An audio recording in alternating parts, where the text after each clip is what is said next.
सगळ्यात पहिले main treatment पूर्ण करायला लागते. सर्जरी, किमो, रेडिएशन, जी पण ट्रीटमेंट कॅन्सर तज्ञांनी सांगितली आहे ती ट्रीटमेंट 100% पूर्ण करायला लागते. पण त्यासोबत मला बरं व्हायचं आहे किंवा मी डॉक्टरनी सांगितलेलं सगळं डाएट फॉलो करणार आहे, ट्रीटमेंट सगळं टाईम टू टाईम घेणार आहे, तर त्यासाठी पॉझिटिव्ह माइंडसेट खूप महत्त्वाचा आहे.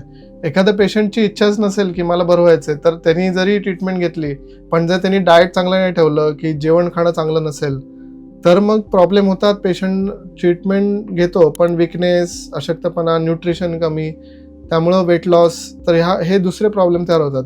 पॉझिटिव्ह माइंडसेट हेल्प करतो तो म्हणजे कसा की पेशंट सांगितलेल्या सगळ्या गोष्टी टाईम टू टाईम ऐकतात, टाईम टू टाईम ट्रीटमेंट पूर्ण करतात. सर्जरी असू दे, किमो असू दे, रेडिएशन दे, राईट टाईमला ट्रीटमेंट घेतात. तिसरं म्हणजे सांगितलेलं डाएट फॉलो करतात. प्रोटीन पावडर किंवा प्रोटीन्स, हाय प्रोटीन डाएट किंवा जे आम्ही डाएट रिकमेंडेशन दिले ते सगळं फॉलो करतात. घरी जाऊन सुद्धा ते मेडिसिन्स घेतात.